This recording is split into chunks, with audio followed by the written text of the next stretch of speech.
Director of National Intelligence.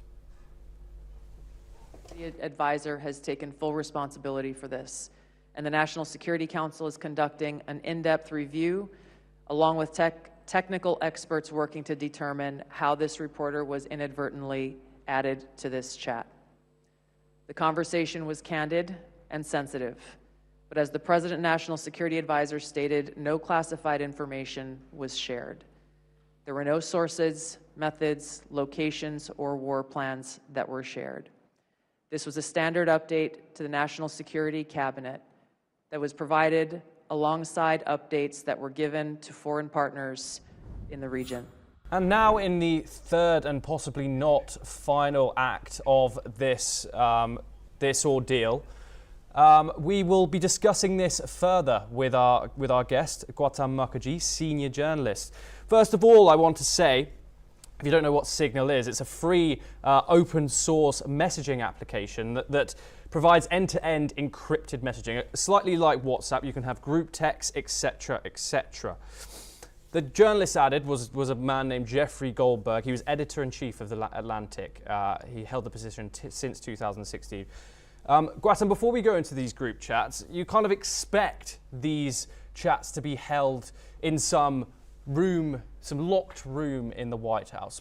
How is it that messages like these are being done in a WhatsApp-style chat? It's crucial, important information like this. Well, I don't know how crucial it is.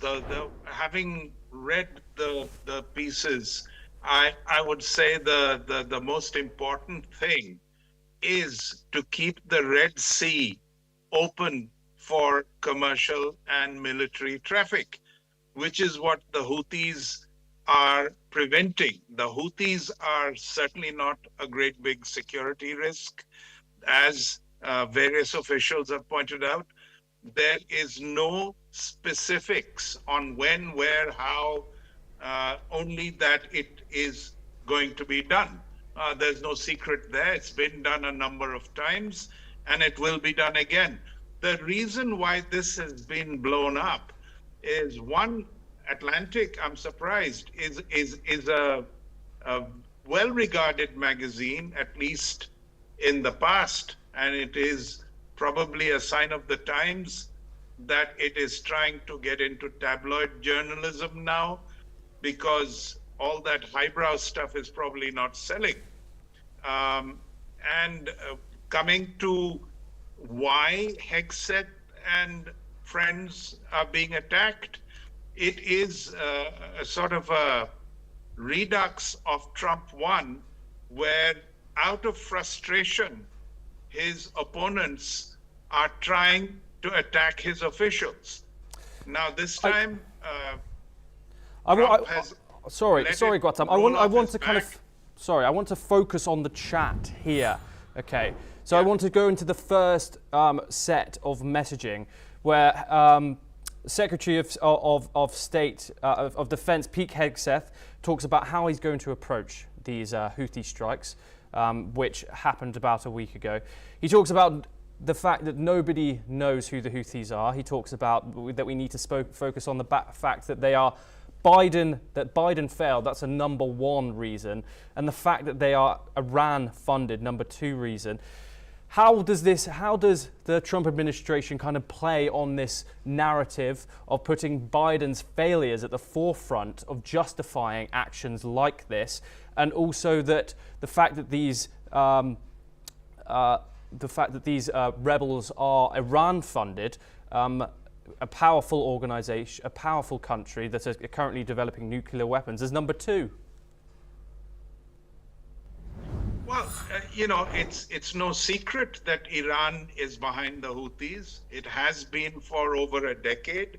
The Houthis have been attacking Saudi Arabia, a U.S. ally, for as long as all that, and now it is anti-Israel at the behest of Iran. Everybody knows that, and you know, it's common knowledge. It isn't a discovery.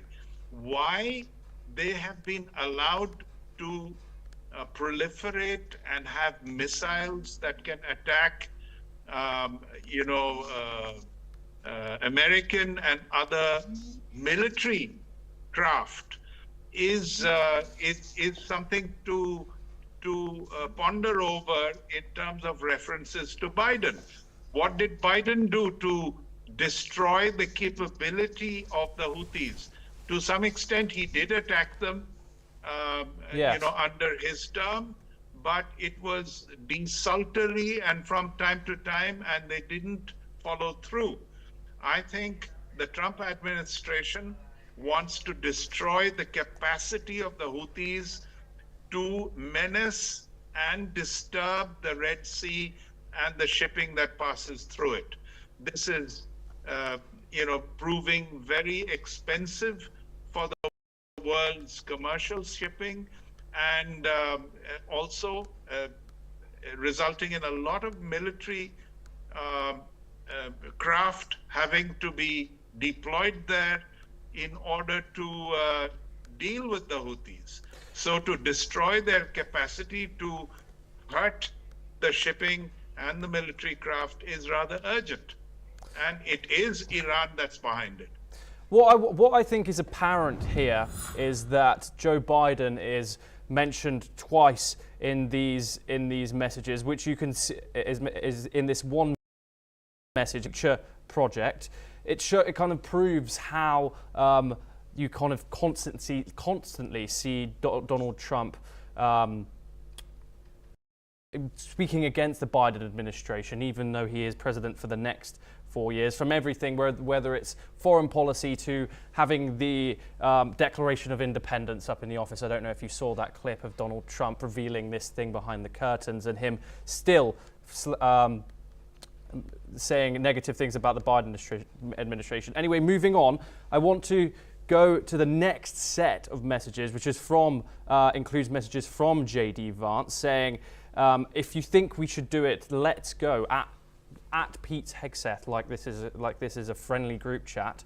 I just hate bailing Europe out again. And then Pete Hegseth responds saying, I fully share your loathing of European freeloading. It's pathetic. What do you take from this, Gautam? What do you take from these messages here, showing that J.D. Vance and both J.D. Vance and Europe is very, very negative thing, even in private? Well, the fact is that NATO and the EU have been freeloading. I mean, most of the business and the banks in Europe are owned by Americans. The NATO doesn't pay its bills. It's now talking of, ramping up to a large extent so that they can conduct their own defense. But as long as they were able to get away with it, and nobody asked them to do anything other than being allies, at least in spirit, they didn't pony up, they didn't put their hands in their pockets, they didn't take out their wallet. As far as the work being done in the Red Sea and against the Houthis, against the Americans and the Israelis, it certainly isn't the Europeans, including Britain. Yes. Britain, I think, made one or two forays, but that's about it. Where's France? Where's the rest? Nothing. I want to so now. I think they're justified. The language they've used in their private, what they thought was a private chat, is a little strong and not very diplomatic, but it conveys what the American administration thinks of the EU and NATO Europe. I want to now move on to the biggest bombshell that was dropped today, after multiple people from the Trump administration denying that that there was no war plans put into this group chat, including Pete Hegseth, the man who actually sent the message going off on the screen right now. There was, in fact, war plans put on the group chat, plans that are very specific, going down even to the weather of where these strikes were going to happen, the weapons used. What can you tell me about, first of all, the fact that the war plans were put into a kind of app like this, an unsecure app clearly, and also the fact that these Trump officials have been lying simply been lying about the fact that this information wasn't in the group chat when in fact it was? I think the Democrats are planning to raise this in Congress and in the Senate. They are a little shy of a majority, but they wish to embarrass the government. That is why they're talking of Hegset's resignation, demanding it. As far as conducting this chat on an unsecured signal platform, that is strange and a lapse, certainly. In terms of what intelligence has been leaked to the other side, I tend to agree with the Trump administration that it really isn't very significant and they can't use it for much. But to make a noise about it is only expected from the opposition that has been routed. Gautam, this is obviously no longer a security threat, but Jeffrey Goldberg, the editor of The Atlantic, received these messages 2 hours before the strike happened. Then when he received them, they would have been a national security threat. Why hasn't anyone lost their job over this? In reality, in any other administration, a fumble like this would surely see someone be sacked. That being Mike Waltz, most likely, for he has taken full responsibility for these leaks. But Trump has said he doesn't need to apologize at all. What do you? What I read is that that is exactly what the Democrats and the others who are against this government would like. So to give them the satisfaction of actually censuring, let alone sacking one of their own, is not likely. Having said that, they need to fix this sort of leak, and particularly adding the journalist. There have been a number of fumbles here, but it's not the first time. You've had presidents on open mic making remarks. George Herbert Bush, George W. Bush has been caught on open mic. Biden has been caught on open mic when he thought nobody was listening. He was saying things off the cuff, and it made the news. As far as lesser officials, secretaries of state and so on, let me remind you, Hillary Clinton did this on a unguarded email server, and a lot of it, this was with regard to Libya, and a lot of it as Secretary of State, and a lot of it was out in the public domain, and that was rather more dangerous because it was ongoing. And they lost an ambassador. American ambassador was killed in Benghazi. But and still, it was open source, as it were. And so it isn't as if the Democrats are ever so neat. They've made mistakes of this order and ongoing mistakes, which I think will not happen in the Trump administration. Hopefully, they'll plug the leaks and be more careful in future. Gautam, critics would say that this was also an ongoing situation, and if some other number was added to this group chat that was someone more threatening than a journalist unfavourable towards Donald Trump, this could have been a lot more serious.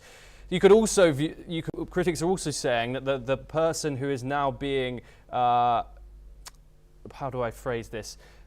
Is having all this negative comments about him, who was invited to this group chat, he's been protecting national security the most because he didn't share these group chats at the time he received them. He waited for this situation to be over, and the only reason why he released this message from Pete Hegseth was because Hegseth denied it, and he needed to hold the government to account in his eyes.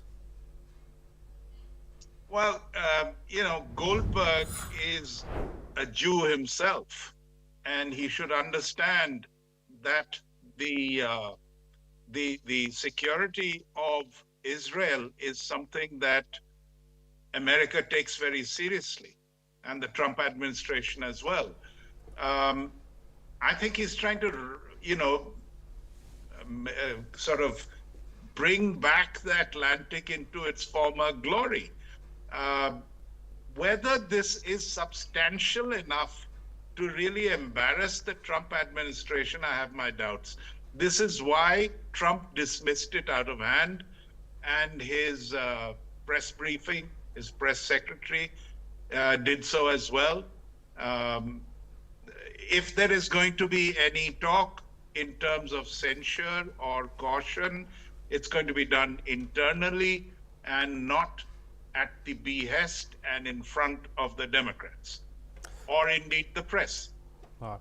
Gautam Mukherjee, thank you very much for joining us in that discussion. We move on now to some more news. US